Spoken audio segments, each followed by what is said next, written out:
The snow fell thick and quiet over the Hinterkaifeck farm, burying the world in a blanket of white. It was March 1922, and the isolation of the Bavarian countryside felt deeper than ever. The nearest village was a long walk away, and the Gruber family kept to themselves. Andreas, his wife Cecilia, their widowed daughter Victoria, and her two children, Cecilia and Joseph, lived a life dictated by the seasons and the soil. But something had disturbed their quiet rhythm. Andreas Gruber began to confide in his neighbors, his voice low and troubled. He spoke of strange things, small disturbances that pricked at the edges of their solitary existence. A set of house keys, usually secure, had vanished without a trace. It was a minor annoyance, easily dismissed, but it was followed by something else. In the attic, he heard footsteps, the heavy creak of floorboards overhead when no one was there. He would climb the ladder, his breath misting in the cold air, only to find the space empty, dust motes dancing in the slivers of light. He found a newspaper from Munich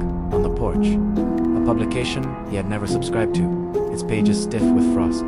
These were just whispers of unease, easily explained away as tricks of the wind or a tired mind, but they were piling up, like the snowdrifts against the barn door, creating a sense of being watched, of a presence that lingered just out of sight. The farm, once a sanctuary, was beginning to feel like a cage. Then came the footprints. One morning, emerging from the warm kitchen into the biting air, Andreas saw them, a single set of tracks, letting out from the dense woods that bordered their property. They were clear and deep in the fresh snow, the stride of a man heading directly for the farmhouse. He followed them with his eyes, expecting to see a corresponding set leading away, back into the forest or towards the road.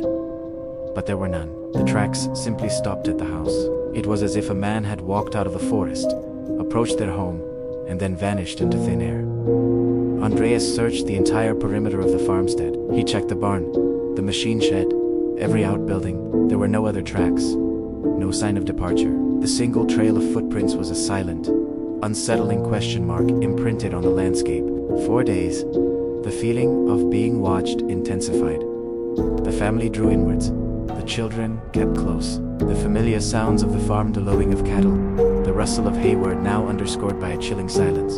The footprints in the snow were a constant reminder of the unseen visitor, a ghost who had walked out of the woods and into their lives, leaving only the faintest trace of his arrival and no sign of his leaving. The house, which had stood for generations, seemed to hold its breath, waiting. Days turned into a week, and the silence from Hinterkaifeck grew absolute.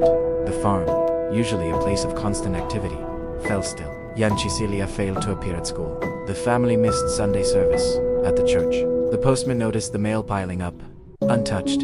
Finally, on April 4th, a group of neighbors decided to investigate. The stillness they found was profound and unnatural. The cattle were agitated in the barn, unfed. The dog was tied up, barking weakly. Inside the main house, the scene was calm. The beds were made, and a meal seemed to have been recently prepared in the kitchen. There was no sign of a struggle, no overturned furniture. The search party moved from the house to the barn, their boots echoing in the cavernous space, and there, hidden beneath the hay, they found them. The bodies of Andreas Gruber, his wife Cecilia, their daughter Victoria, and the young Cecilia lay together, victims of a brutal, methodical attack with a mattock, a farm tool. The horror deepened when they returned to the house. In her bedroom, they found the maid, Maria Baumgartner, who had only started her job hours before the killings. In his bassinet lay the youngest 2-year-old Joseph. The entire family, 6 people, spanning 3 generations, had been systematically extinguished. The investigation revealed that the killer, or killers, had likely remained on the farm for several days after the murders, tending to the livestock and eating meals in the house, living amongst the dead before finally disappearing, leaving behind a silence more terrible than any scream.